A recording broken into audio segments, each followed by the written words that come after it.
Okay, let's start with the content fragment. So we discussed about experience fragment. Okay, now let's discuss about content fragment. So experience fragments were created below the content experience fragment hierarchy. So if I go over here and if I show you the CRX/DE, so here you would see that the hierarchy for your experience fragment was content and then it was experience fragment. Okay, so here the Tojo and then your ENUS, this folder was automatically created and this is what we created yesterday. Now if I talk about your content fragments are actually created below the assets folder only, where we upload our images, PDF, all that, where the digital assets are being managed. Okay, so here I have my file folder and here I have my Tojo project. Okay, so this is a folder. Here if you will go create, either you can upload any file, like the way we uploaded an image or PDF. In the same way, you can create content fragments. Okay, now the same way we create pages, we create experience fragment. In the same way, we create a content fragment as well by using a template only. So there has to be a template for creating a content fragment, but here that template is not called as template, but we call it as content fragment model. Okay, so just a term, a technical term that is in which is content fragment model. Now, why should we use content fragment? Okay, let me firstly show you how you use it and how you create it. So here I'm going to select my content fragment model, means the template. So here I selected the template, but it is called as content fragment model. Okay, and if I will do next, if I will say title is my first CFO. This one. Okay. So let me open this. Okay. So what you see is that there is a text area over there. You see this text area. So how does this text area came? Is because we selected or we chose that template for the content fragment model. So that content fragment model or that template only allows us to have this text area as part of this content fragment. Okay. So can you one more time? Can you go back because that here, when I created a content fragment, it firstly asked me for this. So since I selected this content fragment model or the template, that is why I got this text area only. Now the thing with the template was out of the box, or yes, the template was out of the box. I will show you now only how you will create your own. Okay. So this with content fragment, like with experience fragment, you can use any of the component, like the way you use it on pages. Okay. But content fragments are different. Here in content fragment, the purpose of content fragment is also the same, like we have for experience fragment. The purpose is again the same. So it means that on pages, you can actually on multiple pages, you can use the same content fragment. Okay. So that is the purpose. On multiple pages, you can further refer this content fragment and it can be used on to multiple pages. And again, there is a component in the same way. Yesterday we have a component with the name experience fragment that is out of box available to refer the experience fragment. In the same way, Adobe also provided out of box component to refer the content fragments on the pages. And that component is called as content fragment. Okay. Okay. Now, if I will create, let's say this is my first content fragment here. Okay, just this, and let me just align it to center. Bold, and you want to make it italic. Let me just save it. Okay, so this is my content fragment ready. Now, if I have to refer it, how will I do it? I will go to pages.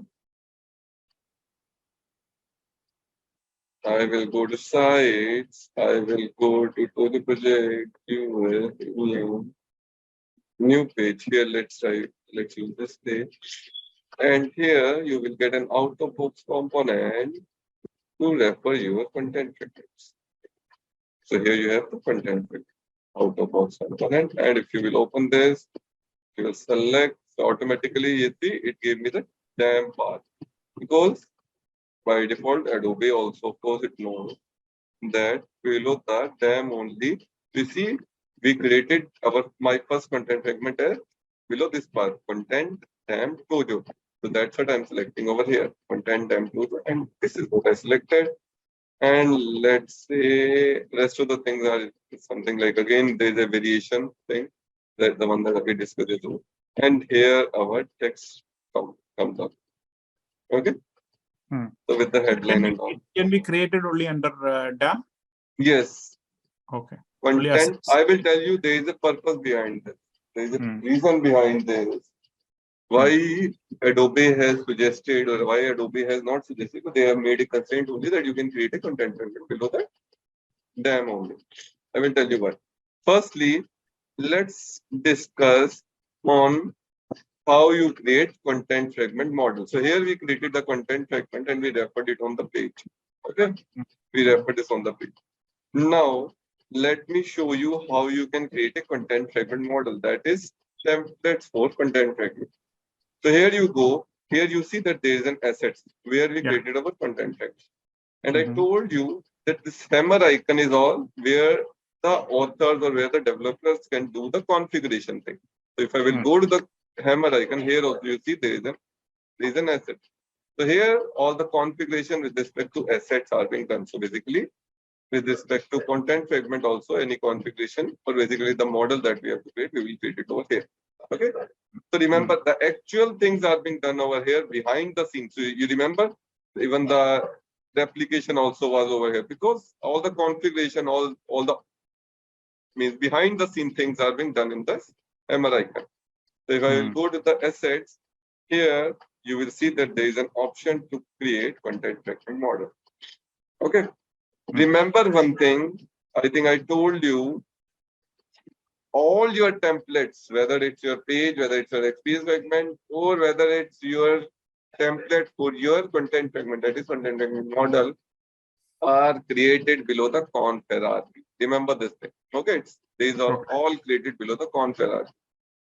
So if I go over here, if I go to content fragment, here you see that your folder is not appearing over here. The conf folder, it's, you can see it took me to the conf folder, but your folder is not appearing over here. But if you will see in the CRXDE, there is your folder Tojo, because that was by default created. If I go over here, because by default from our code base it got created. Okay, if I go over here, Tojo, and it will be as a part of your UI content. SRC main content, ACR root, here you see the conf folder. The conf, below that conf, Tojo is here. Similarly, below JCR root, you have content also. Content, DAM, expansion. So this conf is also a part of UI content. Okay. Now, here I have this folder over here, then why is it not visible over here? Because firstly, I have to authorize my folder that it should be able to create content fragments model. So firstly, I need to give an authority to my folder that it should be able to create content fragment model. So here you see, as of now, if I go over here, you have this Tojo settings WCM. Okay. But the time I will give my this Tojo folder the authority that it has the authority to create content fragment models, then you will see a new folder below settings will get created. Let me just show it to you. So if I will go over here, let's see how the authority is being given. So where the authority has to be given, it's inside the configuration, the conf folder, conf Tojo folder. So there is a below the general. If I go to the hammer icon below the general, there is this configuration browser, which takes us to browse and manage your configuration. So if I will go over here, here you firstly select your Tojo project. You see the folder again is conf, and here I selected this. So below this, you just have to give the authority. So if I will click on the properties, here it says that the Tojo folder has the authority to create editable templates and some other things, but not content fragment model. So I will select this, and in a minute you will see below settings, a new folder will get created by the name DAM. If I will save and close, and if I will refresh it, you see, there is a damn folder got created. And now I have given the authority to my this folder that it should be able to create my content fragment models. Again, I'm showing it to you. I went to this hammer icon. Inside the general, there is a configuration folder which takes us to the conf folder only. Below this conf folder, firstly, I have to give the authority to my folder. It should be able to create these many types of files. By default, of course, that editable template was already checked, but our content fragment model was not checked. So if I will go again, you see now these three are again checked. Even Okay. Okay. So firstly, I gave the authority. The next thing that I will do is I will go over here and then I have to again go to my assets and my content fragment model. And here I have my, now you can see the Tojo project came.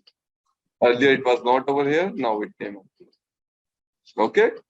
Now you can go over here and you can create your content fragment model over here. If I will go, let me give it a name. First CF model. Okay, so this is my content fragment model. Let me just create this. Let me open this. Now you see how simple you will find. Let me just again open it. I don't know how this URL it is. Let me again open this and again click on it. Now you see how simple is this to add the field. Like if you want to add some single text field, just let's single text, okay, name, like let me name it as name. Okay, so the property name is again name. Remember this property name I'm always using Trojan, okay? Okay, placeholder, anything like you can give enter name. Okay. Okay, if you want to make it required, you can do it. Okay, next is if you want to drop any other type of data type, let's say number or multi-line text. Multi-line text is text area. So here will be like anything like address. So it's mostly similar to how you were doing it in edit dialog. Yeah. But yes, that was in the dialog, but this is our content. Yeah, it is quite similar. So if I use over here Dojo,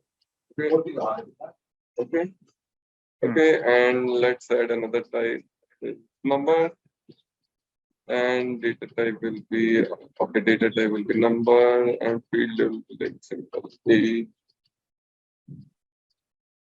Okay, remember this property name. I will tell you what is the purpose of this.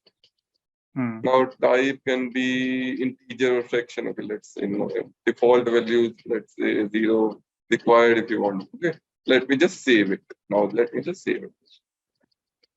That's how simple it was to create a content fragment model.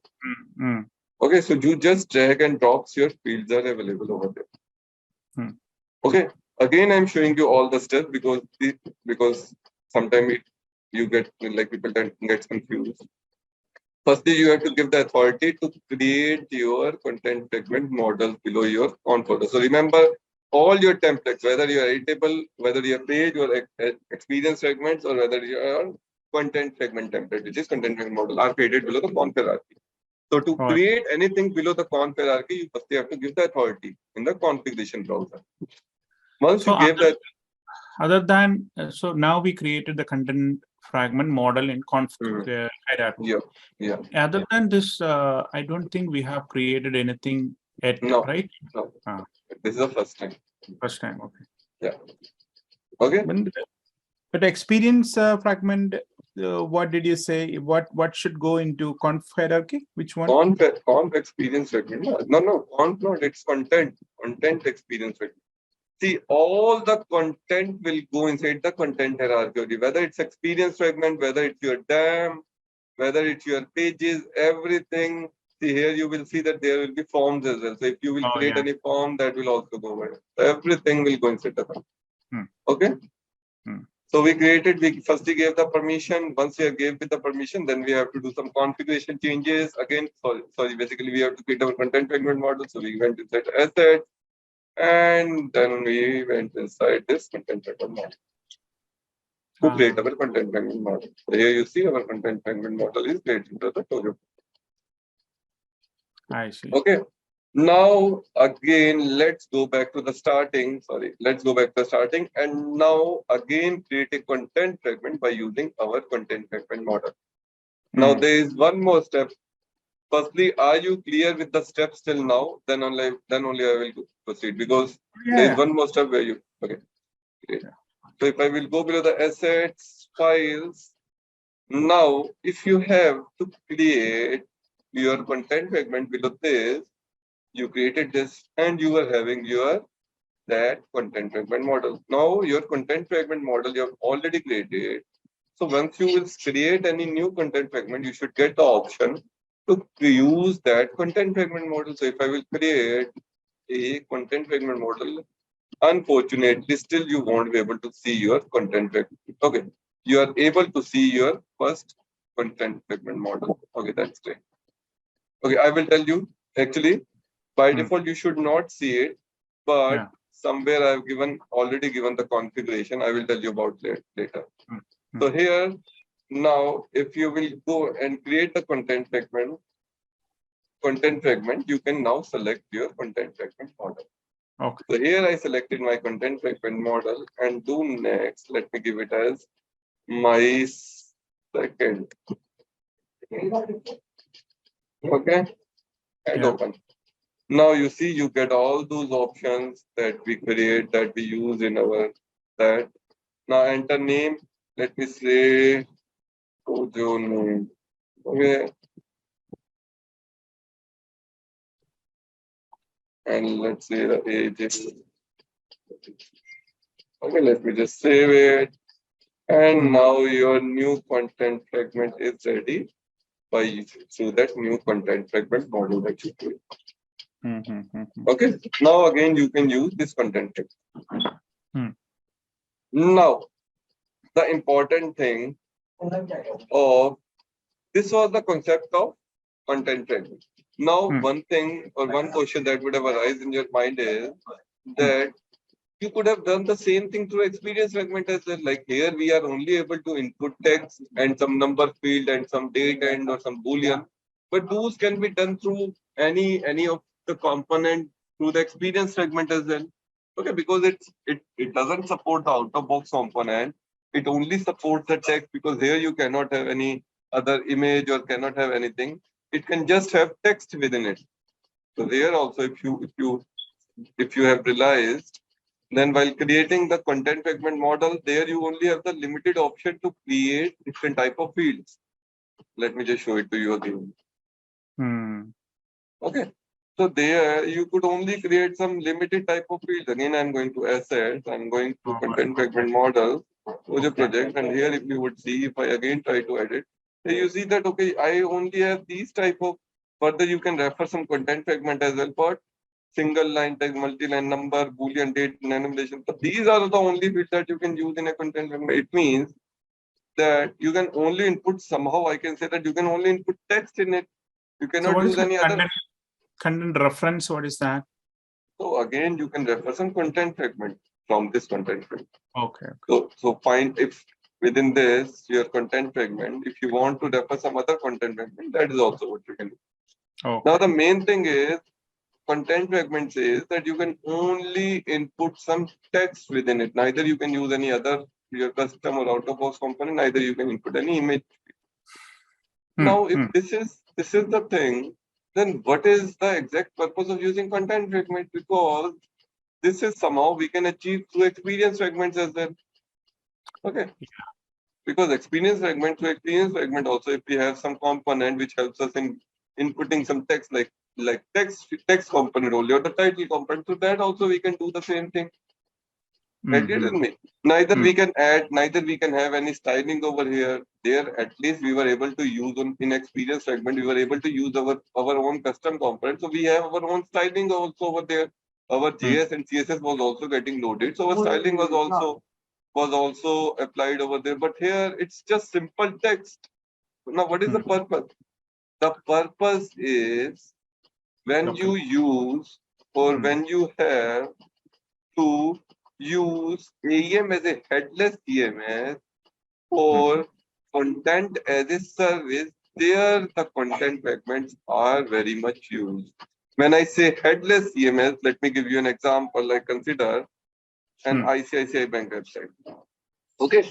Now consider that, okay, they say that we are already on some React based application or some other application, but our content, like these figures change a lot, like these figures, 500 and 100, like they are percentage amount and these keep on changing.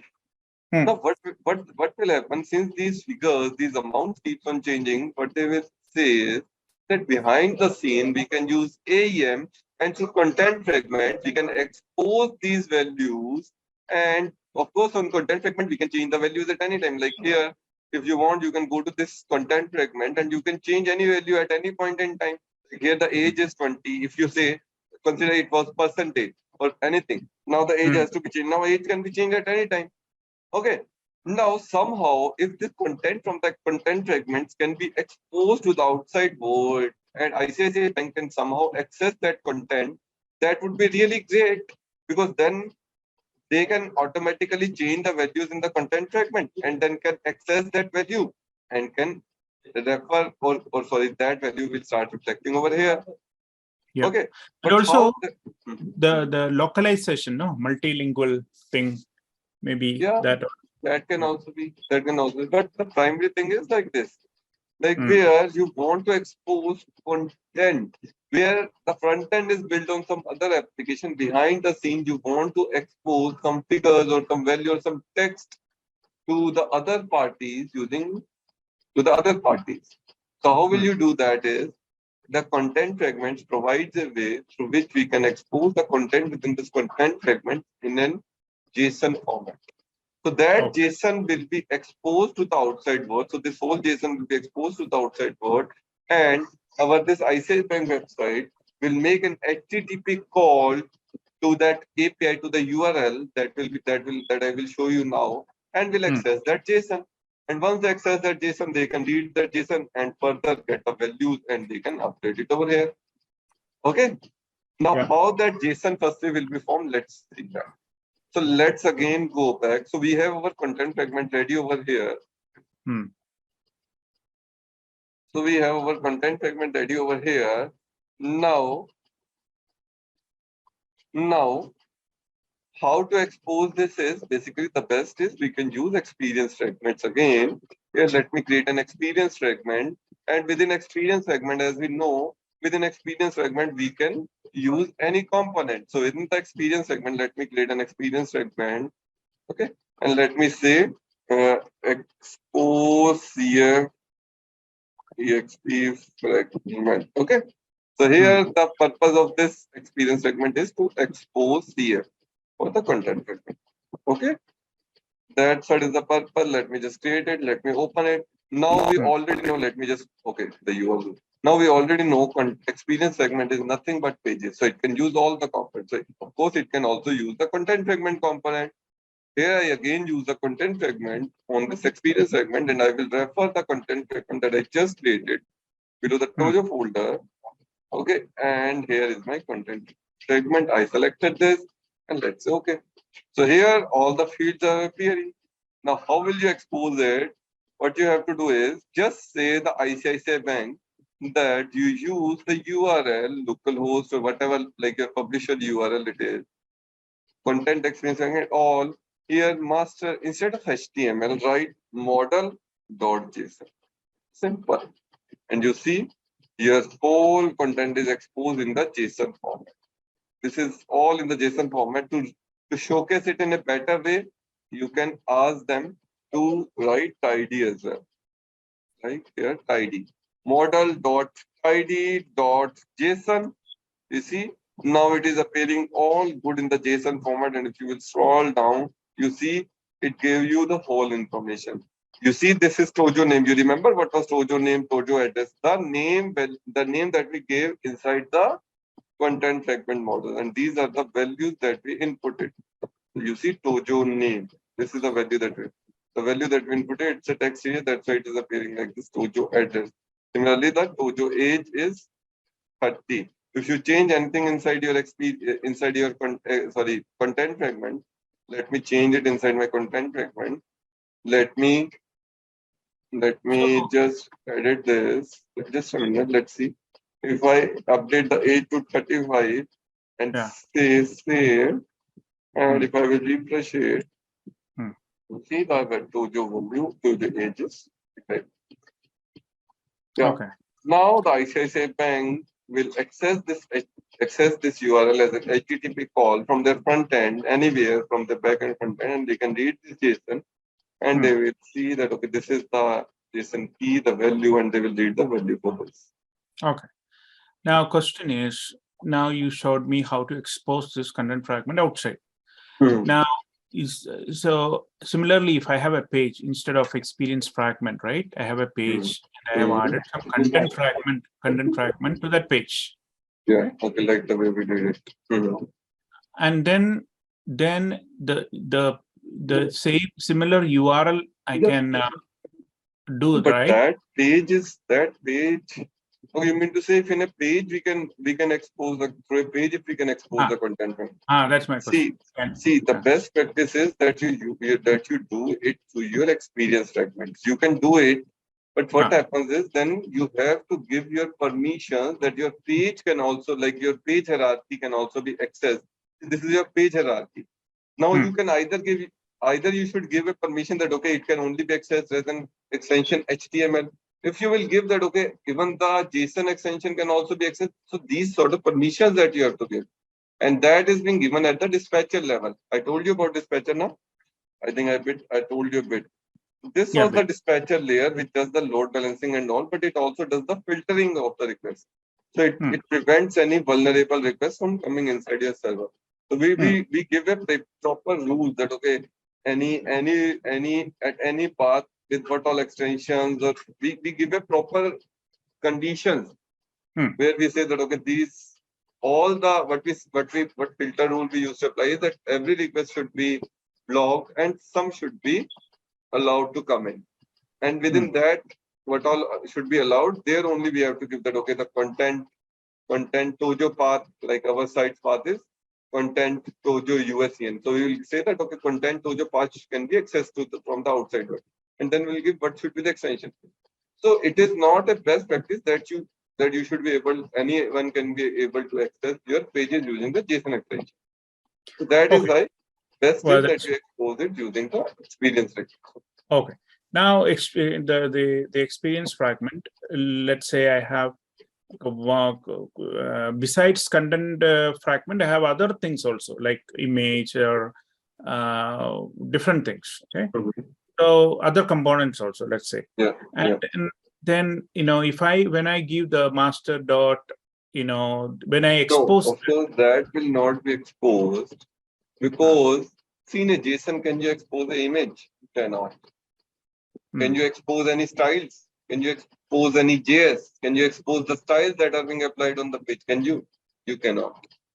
You can only expose text in the JSON, na? Some file for path we can, no? If they want. Through path of course. So here, if you gave a path, here if you give in the address, you can give some path that you can do. That of course you can do. Here. So if I edit this here in the path, you can give like here in the address, you can give some path like slash content. Yeah. That What you I can was do. understood. So now if I have images and everything in the experience fragment, let's say, and if I create the JSON, what will happen? It will. You can try that by your own. You can try seeing that. Okay. It will not pick is what it will not pick, of course, or it all depends upon how that component works.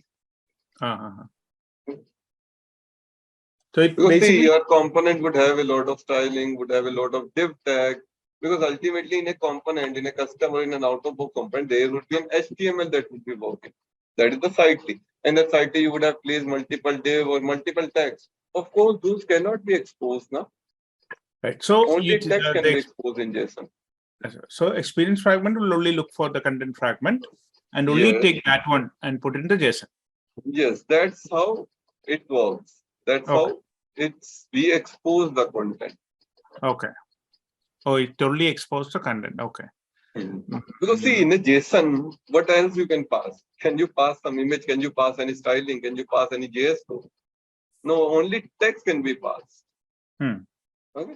So if you have written any Yeah, you were saying. No, yeah. In that way, so there is a rule that experience fragment will only look for content fragment and put in JSON. Other one, it will. It's not. It's like this. Basically, the content from the content fragment is exposed, but to expose the content from the content fragment, we use experience fragment. So within the experience fragment, we place our content fragment. So experience fragment is just a mediator which helps us in exposing the content of the content. Okay. Yeah. Yeah. In all the organization, they do not expose the JSON format of their pages. That is, of course, not at all recommended. Neither you should do it. If you want to expose the JSON format, only expose it for experience fragment. Because from there only you wanted to expose your content from the content fragment. You know what, Sarav? I think many organizations may just use this content. Content fragment. A lot of, let's say, I agree. hundreds of content fragments. They will just put it, and then expose using like this. And then because it's a very, for example, ICICI website is so they are not going to use AEM or similar, Exactly, I agree with you. Yeah. I agree with you. And So I even I have seen. See what happens. Either there are the content-rich websites. Either the AEM is handling all the content, and AEM is the content-rich, or there is some other tool that is content-rich, and you at AEM are only exposing the content. So that I have seen. Even there are companies which buy AEM just for DAM, just for managing their content, nothing else. Like that's going to be the use case, yes. So what happens in those companies? They only expose the content DAM hierarchies. They only use AEM to keep their assets and all and manage those, so that the other application, which is on which the main website is built, it can access the assets from your AEM. So AEM is only used for DAM. Yeah, even within Adobe, right? For example, the project I am working, they have this Adobe admin console. In that also, they are using AEM, but only for localization. And then I saw that they have this content fragments, and they retrieve that content fragment for localization, just localize. That content, only labels, all the page labels, it needs to be display in different languages when accessed from different places, right? So it should show those all the labels and everything. It should show in different language. So they are only using content fragment. They're not using anything else. Yes, I agree with you. I agree. Actually, see, what AEM provides a lot of other tools as well. Like we have Adobe Forms. So Adobe Forms does not come by default with AEM. You have to buy separate license for them. And then what they do is they provide you with a package for that, and then you install that package in your AEM. So Adobe Forms also, it doesn't come directly with AEM. You have to buy a license for that separately. If you go and just buy the license for AEM, then you won't be able to use the AEM forms. Or you would be able to use some limited functionality, not the whole functionality. The one. So what it does, Adobe Forms, it will just basically create like Google Forms or anything similar. Yes, it's like that only. The only thing is, like here in HTML, how you develop form is by using a whole HTML. Like you write the form tag, and then the input fields or button fields, like those. That is all HTML built. But here, again, for developing the front end part of the form, you again use the components.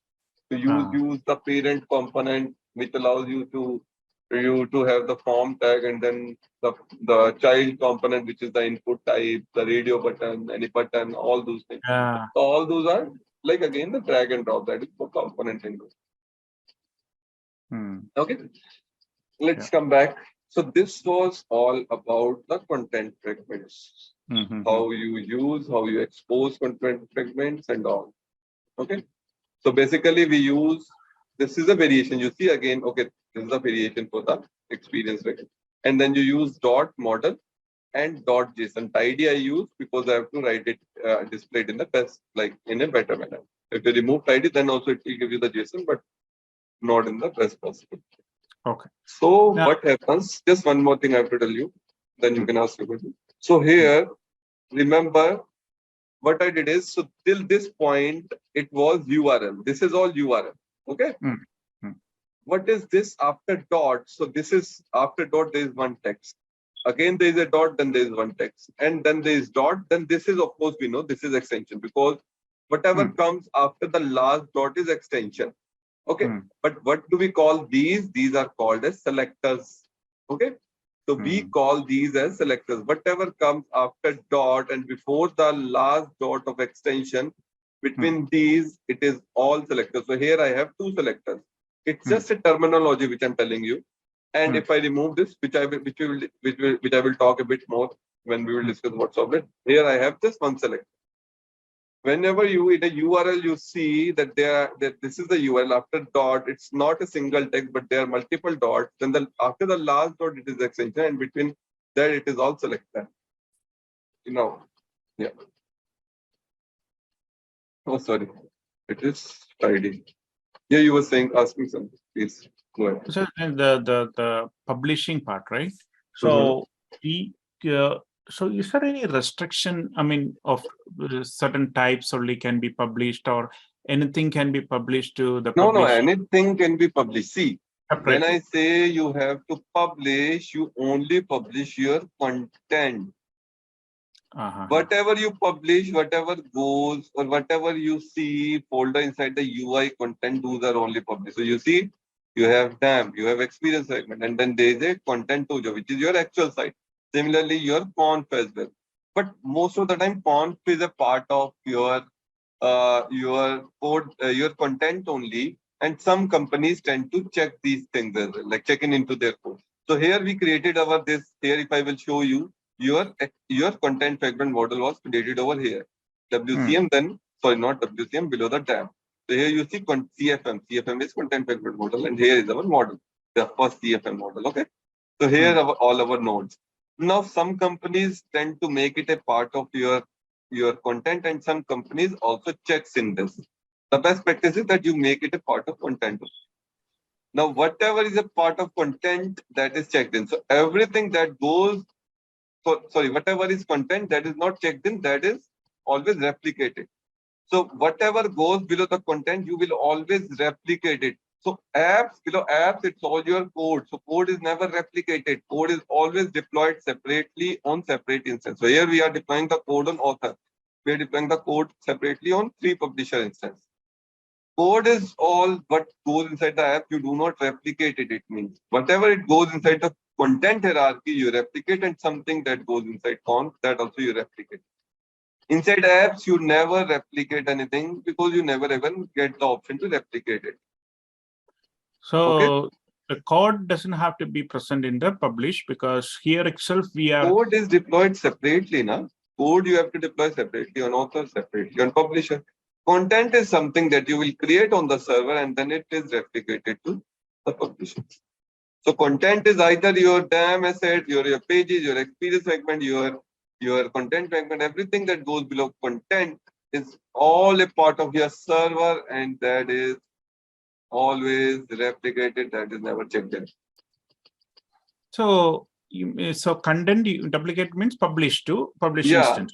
Yeah, that's what I said. Replication, activation, publication. Everything is same. Yeah. Now you also mentioned the code is already published separately. What does that mean? No, code is not published separately. Code is deployed like the way we are deploying the code. So it is deployed separately. It is not published. Don't use the term publishing with code.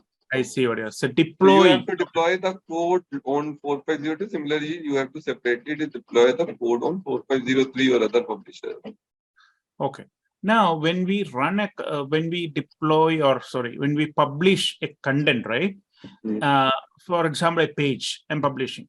Now, page has multiple components.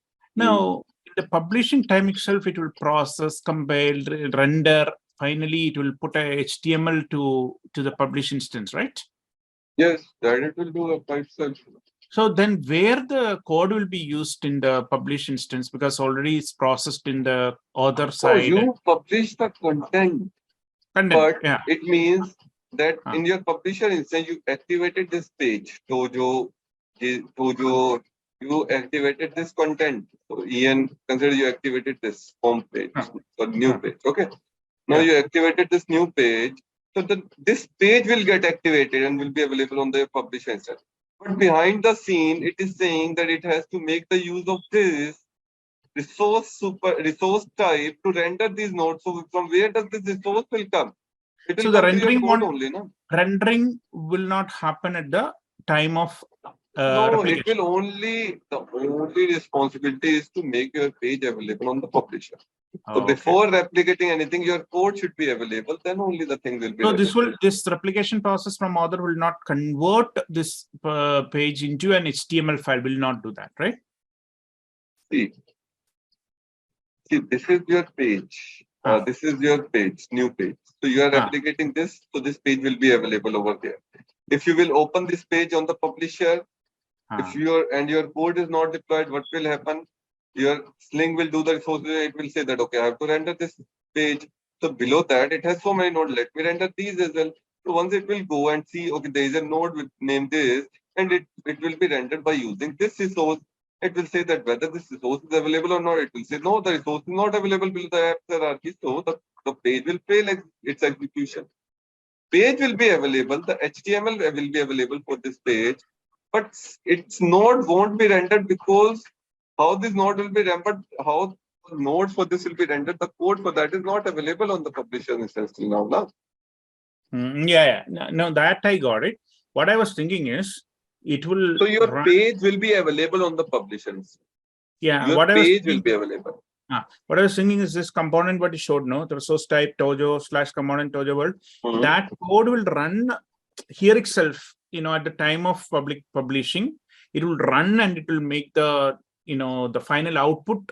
It will integrate everything together and push it to the instance is what I thought. So in that case, at the instance, this resource code won't be necessary is what I was thinking. Yeah, you're right. Yeah. So this resource type Tojo component Tojo world, right? So that if it's processed here, right, other time, then it won't be necessary to be present there, right? So in that way, we don't need the code to be deployed there, right? Why? Code still needs to be there, man. Where are you confused? Like, see, let me just say it again. Let me just say it again. Okay. When you replicate, what you will replicate? You will replicate only your page. Okay. Now, for executing this page, you need to execute, or your AEM need to execute all these nodes. So execution is not happening at the time of publication. Publishing execution is not happening. Okay, that's how what rendering. Execution happen. Execution is the responsibility of server. How is the execution is the responsibility of rendering the page is not happening. Yeah, rendering is the responsibility of server. Replication responsibility is only to make your page available.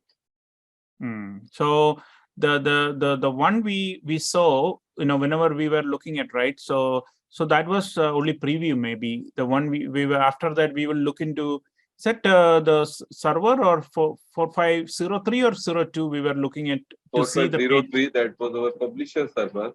Oh, okay. That is the reason you are showing there. Okay. So okay. Now I'm getting it. So here no rendering happening. It's just putting it there. Just the responsibility of replication is just to make your content available on publisher instance. It will package your page. It will put that page over here. Nothing else.